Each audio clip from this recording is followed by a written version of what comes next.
ข่าวด่วนที่สุดในตอนนี้วงระเบียบวาทศิลป์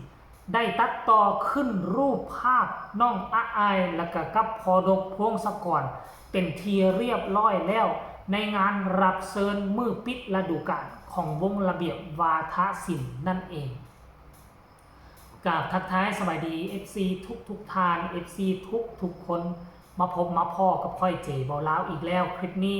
เป็นเรื่องเล่าข้อมูลข่าวสารจากศิลปินหลายค่ายหลายวงซึ่งเป็นวงหมอลำนั่นเองท่านผู้ชมช่วงนี้วงหมอลำก็ทยอยกันปิดฤดูกาลเนาะไปเป็นที่เรียบร้อยหลายวงหลายคณะเป็นที่เรียบร้อยแล้วคณะต่อไปที่มันจะมีความเกี่ยวข้องกับพ่อจ่ากับลูกจ่านั่นก็คือวงระเบียบวาทศิลป์เนาะข้าเจ้าได้ลงข้อมูลข่าวสารโพสต์มือปิดฤดูกาลเมื่อ2 วันที่ผ่านมานี่แต่ว่าพ่อจ่าหากาไปกดแชร์มาเมื่อตอนเช้ามือนี่เองท่านผู้ชมทั้งระเบียบวาทศิลป์เพิ่นว่าแนวใดแน่เนาะเพิ่นบอกว่าเนาะเปิดขายบัตรแล้วจ้าว่าสั้นย่ำส่งคลิปส่งสลิปโอนเงินไปที่เพจ RB ออนไลน์ไลฟ์นะครับว่าสั้นเด้วันที่21 มิถุนายน 2568ร้านมูลมังว่าซั่นโอ้ร้านมูลมังนี่เป็นร้านของวงระเบียบเองบ่เนาะเป็นทั้งโดมของเพิ่นบ่สำนักงานของเพิ่นบ่บ้านพักหมอลำระเบียบวาทศิลป์ตำบลสาวัตถี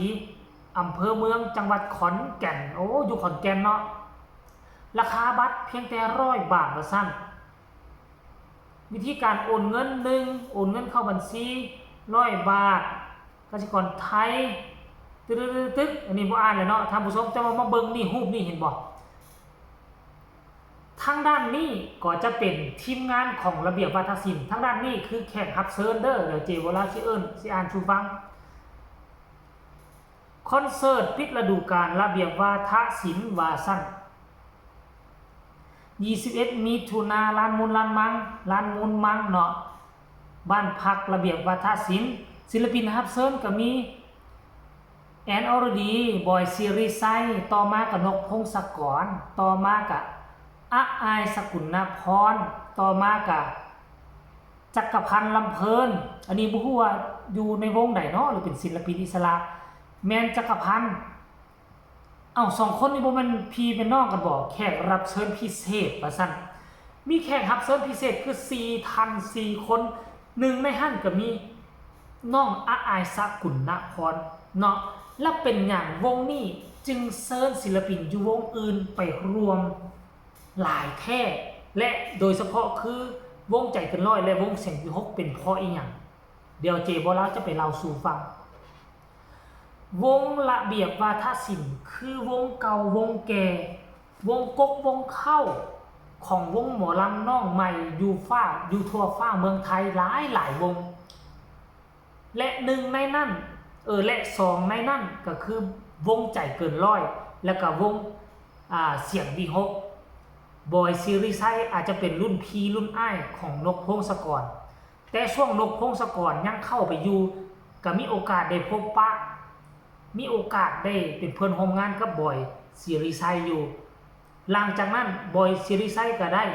ออกมาตั้งวงเป็นของตนเองบ่ฮู้ว่าวงใจเกินร้อยนี่ตั้งในจักปีแล้วครับสมฮอด10 ปีบ่น่าจะตั้งมาดนกว่าวงเสียงวิหกเนาะวงเสียงวิหกนี่ฤดูกาลที่4เข้าฤดูกาลที่5เนาะปีนี้ปีที่5ใจเกินร้อยน่าจะก่ายกว่าซึ่ง2 วงนี้ก็เป็นลูกเป็นเต้าคันสิเว้าแล้วก็แตกนอกอแหนงออกมาจากวงระเบียบวาทศิลป์พวกเจ้ามาสังเกตเบิ่งวงดังๆนี่จะมีวงเป็นลูกทีมนี่มีจักวงแน่มันบ่มีคือวงของเสียงอีสานก็บ่เห็นมีวงใดที่แตกนอกอแหนงออกมาที่คนอยู่ในวงนั้นแตกออกมาเป็นวงของตนเองนี่บ่มีแน่เนาะหรือว่าค่อยบ่ฮู้ถ้าบ่ได้ฮู้ก็บอกเด้อแต่ว่าสิ่งที่ชัดเจนที่สุดก็คือระเบียบวาทศิลป์แตกออกมาเป็นใจเกินร้อยแตกออกมาเป็นวงเสียงวิหกนกพงศกรแล้ววงสาวน้อยเพชรบ้านแพงก็ยังบ่ทันมีศิลปินคนใดที่อยู่หั่นแล้วแตกนอกอแหนงออกมาบ่มีเถื่อมีแต่วงสาวน้อยลำเพิ่นโชว์ก็คือ ก็คือตั้งเองเจ้าของวงเจ้าของค่ายเจ้าของวงเขาตั้งเองอันศิลปินที่ไปอยู่หั่นแล้วเฮ็ดให้เก่งกล้าสามารถจนสามารถตั้งวงเป็นของตนเองได้จะเห็นชัดเจนก็คือระเบียบวาทศิลป์นั่นแหละท่านผู้ชมแต่มันก็น่าจะมีหลายวงอยู่ดอกหลายวงแต่บ่แม่นที่ว่าโอ้ไปอยู่1-2ฤดูกาลแล้วออกมาตั้งเองเขามีความสามารถเขาเก่งกล้าสามารถอยู่แล้วบ่แม่นอันนี้ต้องหมายความว่านี่ไปอยู่หั่นแล้วไปฝึกฝนล่อหลอมตั้งแต่เก่งน้อยเดียวจนกลายเก่งมีความสามารถฝึกฝนล่อหลอมเป็น 5-6 ปีแล้วก็ออกไปตั้งวงอันนี้จึงออกมาแตกนอกอแหน่งจึงสามารถเว้าได้อันนี้ไปอยู่วงนั้นปีนึงอยู่วงนั้น6 เดือนแล่นเข้ามาอยู่วงนี้ปี 1-2 ปีแล้วออกไปตั้งจะเอิ้นมาแตกนอกอแหน่งมันก็บ่คือพอปานใดเด้เนาะท่านผู้ชมเนาะวันที่21นี้หรือว่าวันที่21นี้ต้องมวลบันเทิงแน่นอนน้องอาอายจะได้ไปปะทะกับผู้ใดอยู่ในระเบียบวาทศิลป์กับซิมีไผอ้ายเต้าหย่องสันตัวแม่นบ่ซุมเจ้าพอก็ต้องเต้าหย่องหวยเต้าหย่องบ่ธรรมดาเป็นคนที่น้องอาอายปลื้มอยู่แล้วมีโอกาสที่จะได้ปะทะมีโอกาสที่จะได้ไปใกล้ชิดอ้ายเต้าหย่องเบิ่งมือนั่นว่าน้องอาอายจะได้พูดได้คุยอีหยังน้ำอ้ายเต้าหยองบอคนที่ตนเองมักคนที่ตนเองปลื้มอย่าลืมว่าหมอลำดาราคนแรกของวงการก็คือเต้าหยองได้ท่านผู้ชมเต้าหยองนี่แหละเอิ้นชื่อว่าหมอลำดาราไหนมีแอนอรดีเต้าหยองเนาะคนต่อมาก็จะเป็นอุ้งอิงเพชรบ้านแพงอุ้งอิงเพชรบ้านแพงนี่จังหน่อยนึงก็สิได้แสดงละครแล้วทั้งช่อง7บ่ถ้าจำบ่ผิดเนาะท่านผู้ชมเนาะก็ถือว่าสุดยอดและคนต่อไปสิแม่นไผเนาะคันบ่แม่นอาอายก็ฮักแพงได้ไต่เต้ากันไปอีก 2-3 ปีข้างหน้าบ่แน่ได้ท่านผู้ชมเนาะมันต้องม่วนมันต้องสนุกสนานแน่นอนเบิ่งว่าน้องอาอายจะเอาเพลงใดไปขึ้นโชว์